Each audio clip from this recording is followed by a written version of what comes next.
partner with Axon, you immediately gain access to a full range of products and solutions designed to meet the complex needs of today's grower. We carry all major brands and sizes of tires and wheels. We specialize in large diameter wheels for large equipment. We have one of the largest OEM replacement wheel inventories in North America.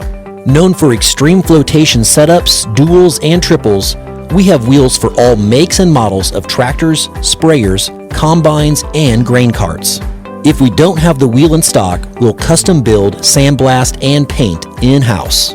There isn't a more vast inventory in North America dedicated to helping dealers move more iron.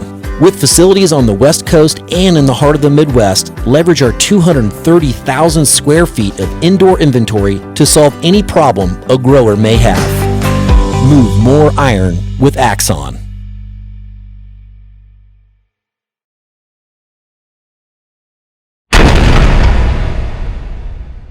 Moving iron.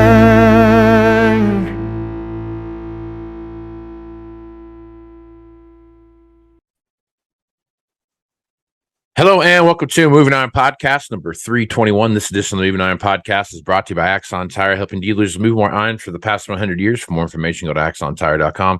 Axon Tire has a couple great gifts for the loyal listeners of the Moving Iron Podcast. One, if you send an email to marketing@axontire.com, they will give you a free beanie in the mail. So just give them your details and they'll ship that over to you ASAP. And also, if you want to come to the Moving Iron Summit coming up here in Nashville, Tennessee, September 11th through the 13th, send me an email at MovingIronPodcast@MovingIronPodcast.com. And if you're one of the first 150 people to do that, Axon will pay you the first $50 of your registration fee. So check that out. Valley Transportation has been hauling ag and construction equipment across the country for the past 33 years. Call Parker at 800-657-4910 for all your trucking needs. At Valley Transportation, our goal is to help you reach yours. And no matter how you buy your ag equipment, whether it's from a dealer, an auction, or a private party, AgDirect can help you finance it. You can even apply online at agdirect.com. Learn more about your financing options at agdirect.com. TractorZoom has access to over 20 billion in heavy equipment sales data. TractorZoom's Iron Comps is the industry's trusted solution for transparent equipment values and auctionable pricing insights. Quick note on that. Check out Barn Talk. There's a podcast called Barn Talk, and Kyle McMahon was on there talking about his story and what they're doing at TractorZoom and stuff like that. So great podcast to listen to, get a little more information about what they're doing over at TractorZoom. So check that out. This podcast is brought to you by Anvil AppWorks. The Dealer Connect CRMI app with integrated inventory management is an affordable Salesforce-based solution for your dealership. Create connected customer insights.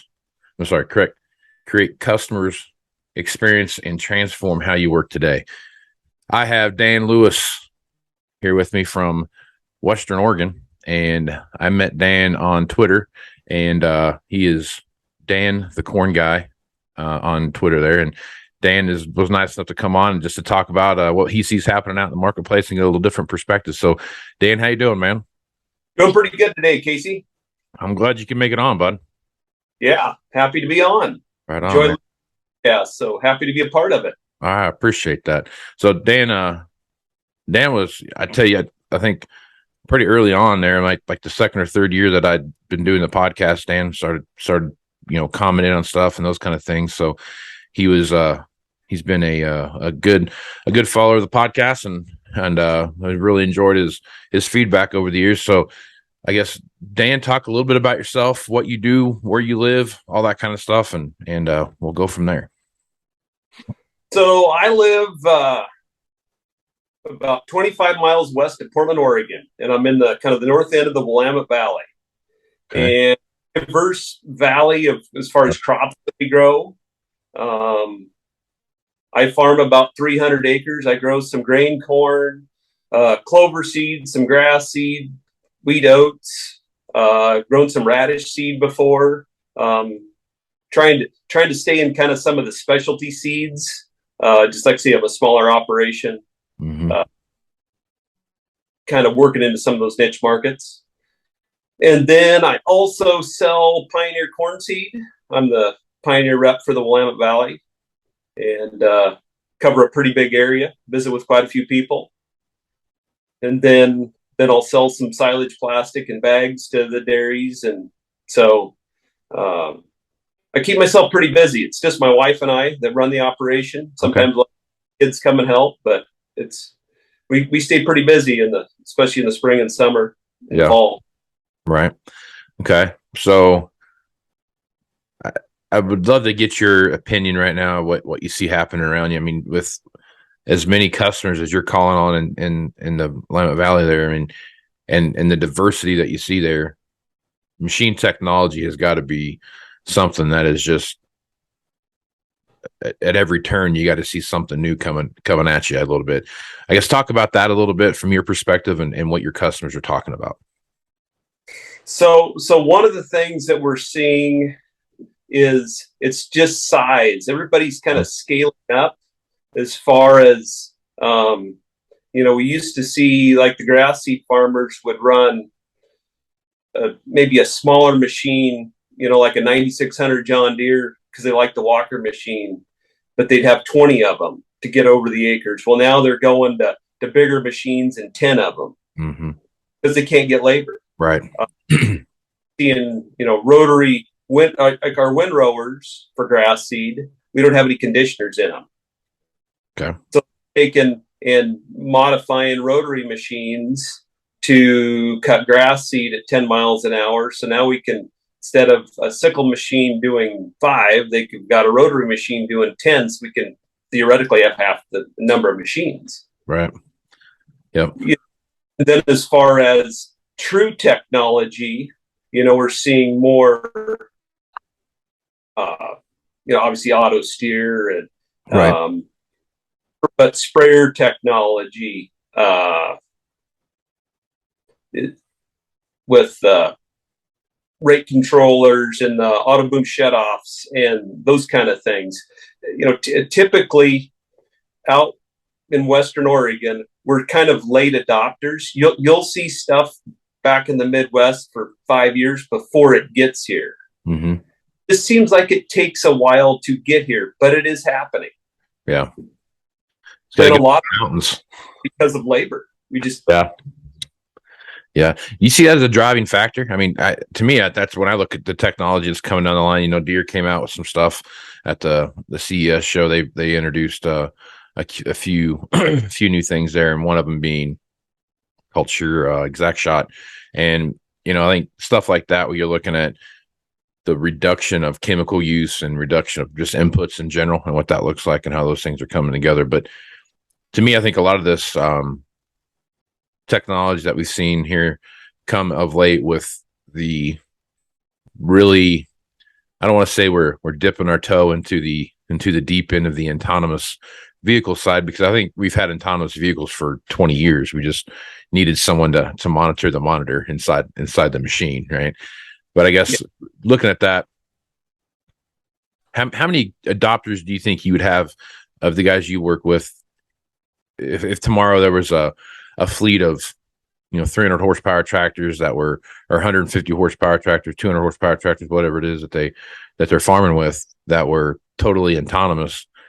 What do you think the adoption rate would be, and how fast do you think that adoption rate would take hold? Boy, that's a good question. I think the adoption rate would be slow.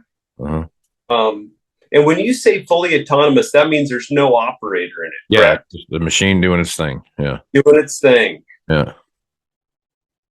See, one of the things that we have here is typically our field size isn't very big. Right. So I don't know how that would work. It may work. It would probably work great. I just don't understand. I don't know enough about them. Mm-hmm. I think it would be slow. I do. Yeah. Because I'm kind of like you a little bit. Of course, you'd have that 20% that if it's new, I'm gonna get it no matter what type of deal. And then you've got the last 20% that I'll get it eventually, but it'll be 10 years after everybody else has it type of thing, because I like my little niche in life. And then you got the space in the middle there, and that's the hard part that's where the real meat of any new technology lies, is in that middle section right there, that people that can go either way. And I think, to me, the labor issue has gotten to be such a dynamic portion of it, because when I'm looking at autonomous vehicles and autonomous machinery and those kind of things, to me, that's a great leveler when you're looking at that. If you want to grow your farm, right? If you're in a growth mode or not growth mode, I mean, the biggest thing that you have, the two biggest things that you run into is obviously access to capital, right? Are you able to get the capital to grow? But the other limiting factor is your access to labor and what that looks like. So if you take out the labor part of it, and all you have to worry about is the access to capital, I think in the future, if you're looking at some of the stuff, there could be some guy that farms 1,000 acres someplace that, now that he doesn't have to worry about labor, they can grow their operation to double, triple, whatever they want to. And it's going to be easier to do that, assuming that they have access to capital. So what do you think about that? And have you thought about that at all?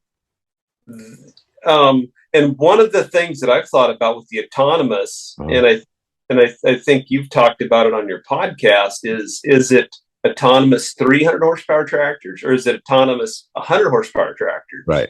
And now because that tractor is going to run essentially, or could run 24 hours a day. Sure. I mean, got to go take some fuel out to it, but other than that, it could just go.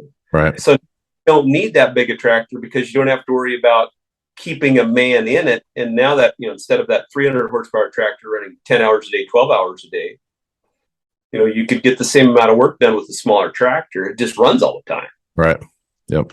I think that's a lot of a thought. I've thought about that quite a bit too. When you're thinking about, so instead of having one 300 horsepower tractor, maybe you've got 250 horsepower tractors pulling implement of the same implement, but two implements working at the same time type of deal. So there again, that takes away that labor issue that you see right there. And I think that's why technology in farming has really has a good foothold, because it's a labor issue that we're ultimately up against. And I think that's the push. I think that's going to get that autonomous vehicle here faster than, Deere said by 2030 they'll have, fully autonomous fleet. And that, I think that'll come sooner than that, just because of the demand signal that's out there. So, yeah, if you look at, I can say Oregon here, but the West Coast in general, we have overtime laws coming into effect where, in the next 2 or 3 years, after 40 hours in ag, they have to pay overtime. So, and then been a higher minimum wage costs. Mm-hmm. Raising the minimum wage up. I think we're at $13, $14 an hour now for a minimum wage, and that keeps coming up. So I could autonomous tractor would be a game changer, because I don't know what they would cost, but would they be 1.5 times what pick your horsepower, but 1.5 times what a conventional tractor would be? Yeah. Twice. Yep. And I think that's the that's the $1 million question there, is like, what's that going to cost? And then you start looking at upgrade kits, what's that look like, and start looking at some autonomous upgrade kits, and what, how far back does that go, and what machine, maybe the machine you have now, you can upgrade to an autonomous tractor by, putting in a different wiring harness or whatever, and, away you go type of thing. So it's going to be, I think farming and the equipment business in general in the next 5 years it's going to change so much that it's going to be hard to, if you were to have a time machine and go forward in time from now, we'd have a hard time recognizing what it is that we're doing compared to what it was. Because all this new stuff is just almost like a fire hose shot at you. It's just coming so hard to keep up with it. Yep. You got to keep up with what works for your operation. So it's a crazy time. It's an exciting time though, but it's fun to be in, because it's like I read an article about something every quarter. It feels like there's some kind of brand new somebody somewhere is doing something, and what used to be just, farm show booth bait is now actually coming to life. So it's a fun time to be in this business for sure.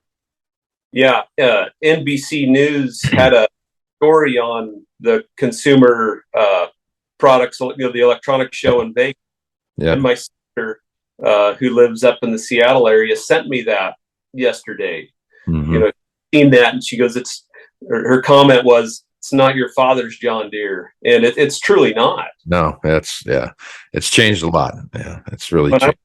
When I was growing up in the 70s and 80s, I knew all the specifications of a 4440 or, take your pick of a John Deere. And now they're changing so fast, I couldn't tell you between a 360 and a 370. I mean, and there's tons of change. So, yeah, things are changing.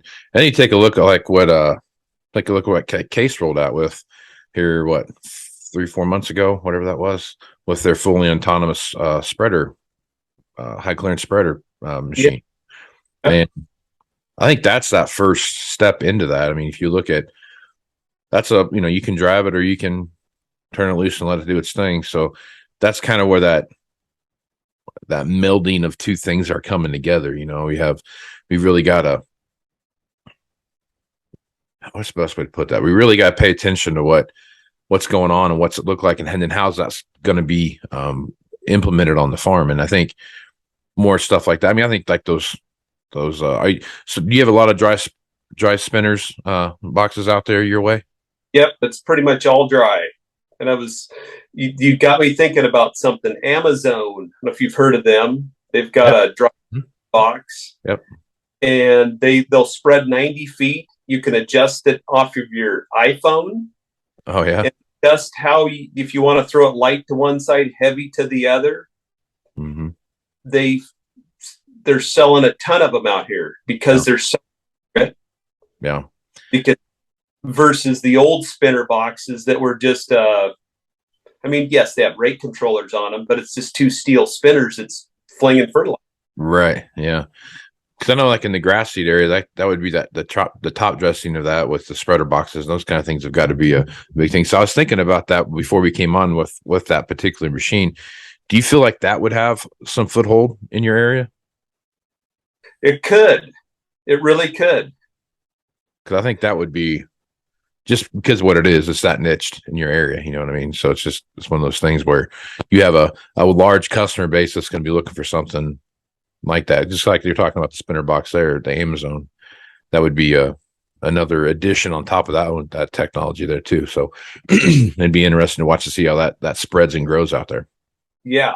If they could make that a high flotation rig, because typically we'll be top dressing in February and March, and it's wet out here. Yeah. So everybody's running, their floater machines. They've got a lot of 3-wheel buggies, but 3- and 4-wheel buggies with, the big wide flotation tires on them. So, yep. So let's talk a little bit about the corn seed business a little bit and what you see happening there. Tons of technology coming out. I mean, seed technology anymore and what they're able to get from yields in some of the worst possible climates. If you look at the drought we've had here in the Midwest or in the high plains and in those areas over the last couple of years, and it still shocks me the corn yield that we get, and even in high drought situations that we're in. You go back 25 years and where we were getting 125 bushel corn now might have only been 50 to 25 bushel corn in the same conditions. So I guess since the years that you've been working for Pioneer and watching stuff, take off and grow that way, what are some of the really innovative things you've seen come down the pike from that? I guess the on the trait side, just how they keep coming up with new and better traits to protect against, rootworm and, above ground pests, cutworm, armyworm, those kind of things. Yeah. And just the advancements in yield, especially in the shorter season products.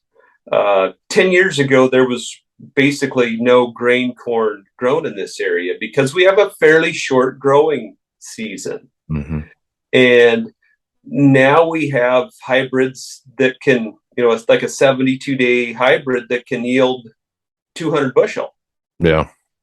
We have 90-day products that can yield 300 bushel, in the right conditions. Typically 250, though, is very doable. Yeah. The drought tolerance. Typically, all of our corn is irrigated, but we don't over irrigate by any means. But they just can handle stress just so much better. Yeah. Than what they did. I've been selling seed for 20 years, and it's just those kind of advancements. Again, yield, especially in the shorter season lineup, and just more products, and they're coming out with new ones, every year. Yeah. Yeah. So, it's amazing what they put out there, because it's the running joke that I have around the office and with some of my customers is, if you guys did everything that you'd see from the seed companies and the chemical companies and those kind of things, you guys should be growing 600 bushel corn by now. But it is amazing what we're able to grow in not the best environment, and not just a year over year thing, but the consistency that it's able to happen, right? It's not, you have some years that are off, some years that are better than others, those kind of things. But all things considered, it's just that consistency that you see year in, year out with some of this seed technology, chemical technology, various herbicides, pesticides, fertilizers, biologics have started making their way back into the conversation again. You start seeing these big ramp ups out there. So I guess, Dan, as you're looking at all these different things that are out there, what are some of the key factors, I guess, if you're working with your people, what are some of the key factors you're talking to them about maintaining that consistent program year in, year out? Well, it's several things. It's not just seed. Mm-hmm. It's obviously maintaining your fertilizer, your fertility program. Mm-hmm. Even though fertilizer is expensive, and granted, I work with a lot of dairies, so they have a pretty good fertility program anyway. They got lots of manure. Yeah, lots of manure. But working with just my conventional customers, don't shortchange your fertility program, because you could shortchange it one year, but it's going to cost you in the years to come. Right. That's number one. Don't do any shortcuts on field prep, because you've got to make a good seed bed, and you're investing $125 an acre in corn seed. You've got one chance to do it right. Mm-hmm. So don't shortchange anything. Yeah. Good weed control. Don't let the weeds take over. Irrigation. Make sure you've got plenty of water. People want to try and save $5 or $10 an acre, and it ends up costing them $50. Right. If you're going to do it, you've got to go take good care of it. Yeah. What are some of the conversations you're having with your customers when it comes to how they're looking at, if this even comes up, how they're looking at equipment right now, and how they're looking at their upgrading program they have through, when are they looking at now? Is that increased or decreased? Is that stayed the same? And what kind of conversations you hearing about that? So, we've had some good years here the last couple, 2020, 2021, 2022 were pretty good years. Yeah. So a lot of upgrading going on, new tractors and some new choppers coming out to some dairies. That's really slowed down here in the last, I'd say 4 months, since this fall, between interest rates, yeah, the cost of equipment mm-hmm. has went up exponentially. Yep. And then we've like in the grass seed industry here in the Willamette Valley, it's softened a little bit. And I think that is softened because of, again, interest rates in the housing sectors. Yeah.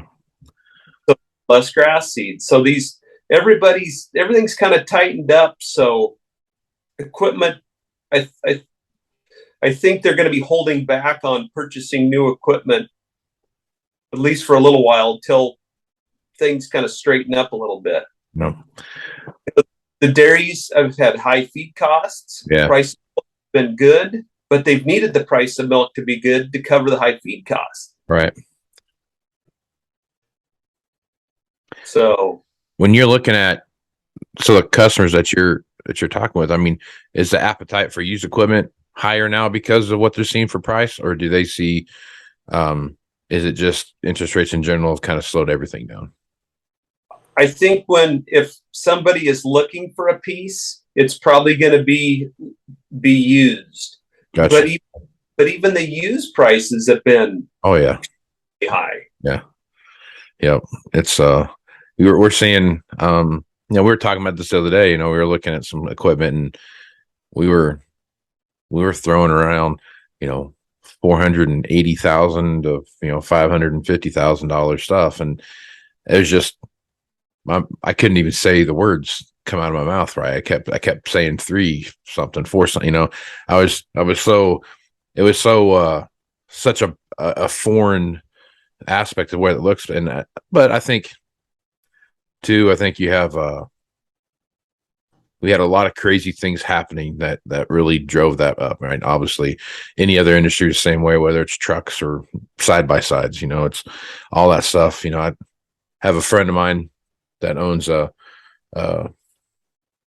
is it? I think it's a Can-Am, Polaris, something, and one of the two. But anyway, we were talking about the other day. It's like, man, I had a guy come in looking at an XYZ, and I couldn't believe what it cost him. And he's like, I priced one out the other day. It was over $40,000 for a side by side. And I'm like, man, you could really buy a nice truck to drive to go do the exact same thing with. But it's crazy what the price of stuff has gotten to and what that looks like. And I think the real saving grace to a lot of this stuff, when you're looking at how the overall market plays out, what that looks like, is fortunately there's not a big pile of any kind of used equipment anywhere, right?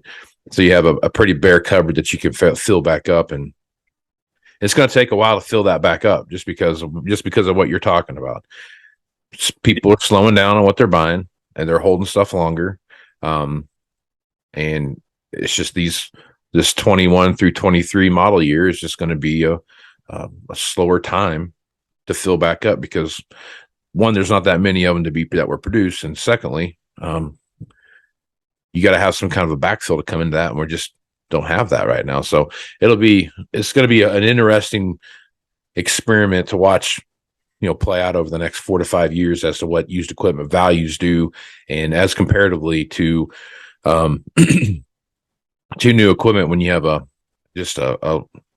kind of a perpetual lack of supply out there.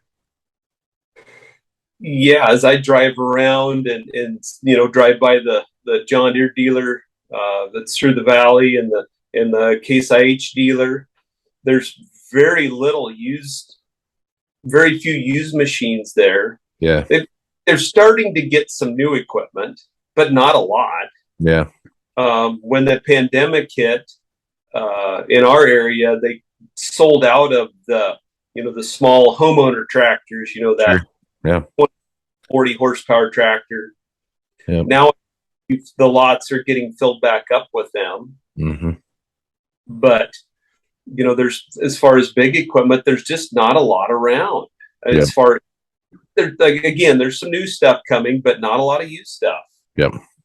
Yeah, and I think that's going to be the big story, I think, through the remainder of this decade, is just what does used equipment look like and how does it rebound?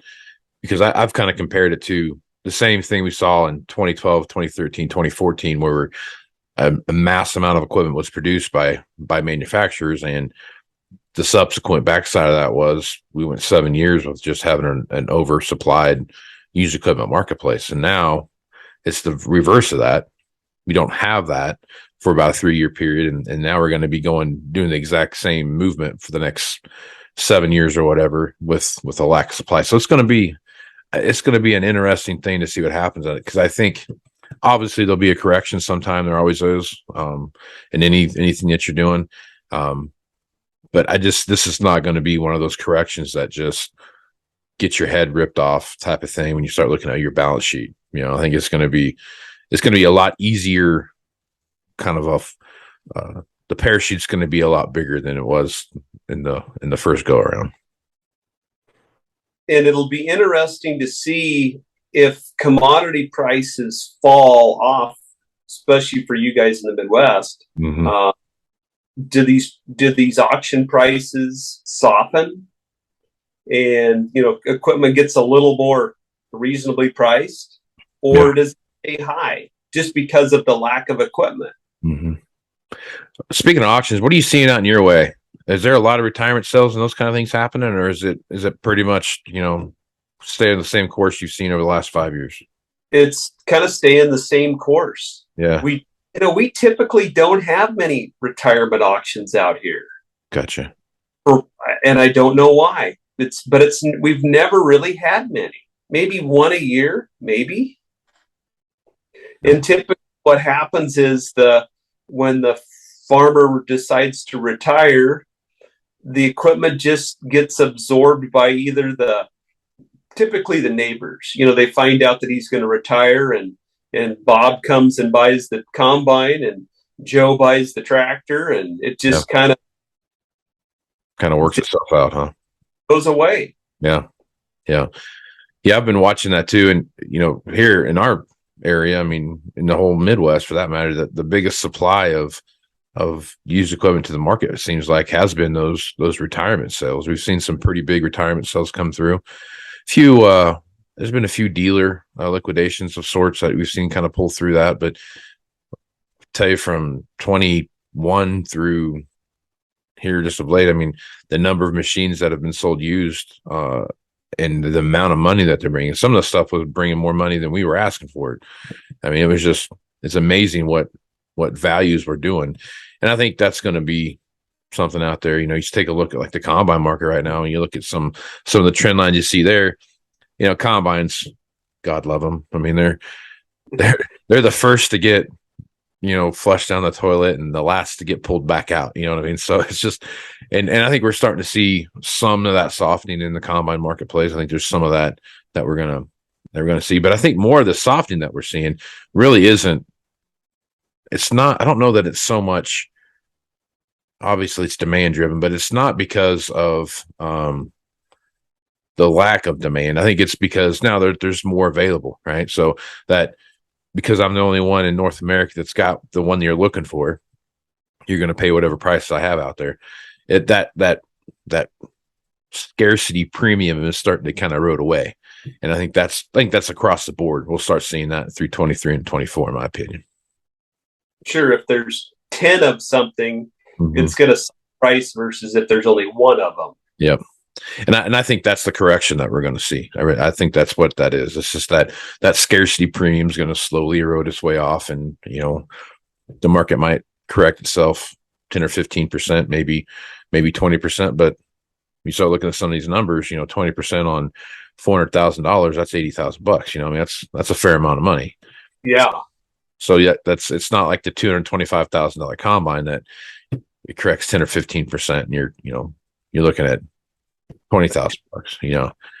Now you're looking at some real numbers, and I think that's the scary factor when you start looking at some of these things, because the overall number of machines on the market might be way less, but the number of dollars that are out there is probably pretty close to what it was, probably the beginning of 22, 21, into 21, beginning of 22. The dollars are probably pretty close to each other. And that's the scary part, is the amount of dollars associated out there. But the same thing being said, goes back to that. And this will be the fun part of the experiment and watching this thing grow, is with less supply out there than we saw, a year and a half, 18 months ago. Yeah. will it be that bad? So it's going to be some correction. It's just, what does that correction look like? And it might only be 10%, but I don't think it's going to be 40 or 50% like we saw in 12 and 14, 15 time frame. So it'll be this is going to be something that's going to be very notable type of thing that we're going to pay a lot of attention to. And I was talking with a guy the other day, and you can probably relate to this a little bit. We were talking about, we're going to be the old guys talking to the young guys about what happened in 12, 13, 14, and then, what the subsequent 15, 16, 17 was like. And that was going to be our 1980s type of thing. And it kind of feels like we're going to have 3 or 4 of these kind of little things along the way as interest rates and all these different things start to come into play, that it may not be a decade long thing like the 80s were. But there'll be shorter, more intense kind of aha moments that are going to leave some pain. I mean, I guess you've been, like you talked about, you've sold seed for 20 years and you've seen a lot of ups and downs and all the things that come with that. What are you looking at right now? And what are some of your thoughts along the way there? I kind of see this as this happened in, at least for us out here about 2008, 2009, when that the bank crash, what am I trying to say? You know what I'm talking about? Yep. So grass seed prices were high, feed, grain prices were high, everything was high. Build a building was expensive. Everything was high. Well, the economy crashed. Well, it brought grass seed with it. Brought the feed markets. It brought everything down. And those were kind of some tough times for guys out here. But, then we slowly, got better and worked our way back and got to where we are now. And I think we'll see if we go into recession or not, but I think we could be in for some tough times for, maybe a year, 2. It seems like they crash hard and then they slowly kind of work their way back. Yeah. So it's history, history repeats itself. It does. So it really does. Yeah. Yeah. But the thing that's maybe a little different now, maybe, that they printed so much money. Yeah. That is there more money out there that's going to soften the blow a little bit? I don't know. Yeah. Yeah. It seems like the downside is steeper than what I've read about in the past when it comes to how the money flows and those kind of things are working now. So again, plenty of things to pay attention to, and this experiment that we're living through right now will be interesting to see what comes out on the other side of it. So, question for you: we're talking about experiment. Mm-hmm. So, what happens when we get into the end of next year? Mm-hmm. Look at December of 23, and grain prices, commodity prices fall, and the farmers had to pay high inputs. And there's a lot of equipment on dealer lots and it's not moving. Will there be some liquidation sales, or will the dealers just kind of hold on to it thinking things will get better? Because that's what kind of happened after, that 2012, 13 14 time period. Yep. So, yeah, I think obviously there's going to be liquidation sales. That's always something that's out there. I think the big kind of leveler in this is that I don't know how full a dealership lot could get, to be honest with you, because I don't think that there's going to be, if you open up your refrigerator and there's a gallon of milk and a jar of jelly and that's all it's in there, you have to go to the grocery store to buy everything else to fill it back up, right? So I think that's where we're at right now. We've got the gallon of milk and the jar of jelly and maybe a bottle of ketchup in there, but that's about it, and you start, and if your house is like my house where I got a 16-year-old boy and a 13-year-old daughter and a 10-year-old son, I think most of the groceries are ate before they get out of the bag. So, I mean, I think, and that's kind of where we're at, is that so much of the stuff is getting pre-sold down the line so quickly that even if that stopped today, it would take, and we kept selling the same amount of new and taking in the same amount of used, that I think it would take 2 seasons before we really saw a huge inventory problem of any kind of magnitude, of real magnitude, So now some dealerships will be very proactive in that, and they'll be really watching that. And again, that's going to come back down to the dollars that we see associated with these machines are going to drive that. But I think, in my opinion, I think we have a couple years of buffer out there before we see something of real catastrophic, liquidation style ish, like you saw with planters. I mean, planters is a good example. It's the most extreme example I can think of in that time frame. 2014, 2015, I don't think you could sell a planter unless you sold it at an auction, because that's about the only place they'd go. And I think that we'll see something like that again. But the other thing I've been thinking about too, that's going to kind of ease this used equipment and soften this a little bit, is all the upgrade kits that are available for machines now. And that's only going to grow as we watch things are growing. So you might decide, I don't want to buy the new one's too expensive for me, but I want that new, whatever that's good, that new piece of technology that's associated with that new piece. I can now upgrade the machine that I've got, and I just spend the money on the upgrade kit and I'm good to go. Some of the argument that you're going to get from that is, now I spent, whatever, $400,000 on this machine when it was new. I'm going to spend another $225,000 on it. I got $600,000 in it, and I could have bought a new one for $700,000. I think that's going to be some of the dynamics that we see kind of play out. And I think that's going to be the difference in what is it doing. And bankers are going to probably do the same, start having that conversation with guys too. I'd rather spend $225 on the upgrade kit than $700,000 for the new one or whatever. I think that's going to be so I think to answer your question, I think there are so many factors out there that are so completely different than what we've seen in the past, that the same rules won't apply when there's another machine, another cycle comes through, and we see some kind of a quote unquote oversupply of the market. Because technology is allowing us to essentially upgrade your tractor, keep the same iron, but Sure. throw technology in it. Yeah. You have to maintain the powertrain, but the technology you can update. I think that's going to be that. And then, start looking at what is this battery operated stuff look like? I mean, Caterpillar's got a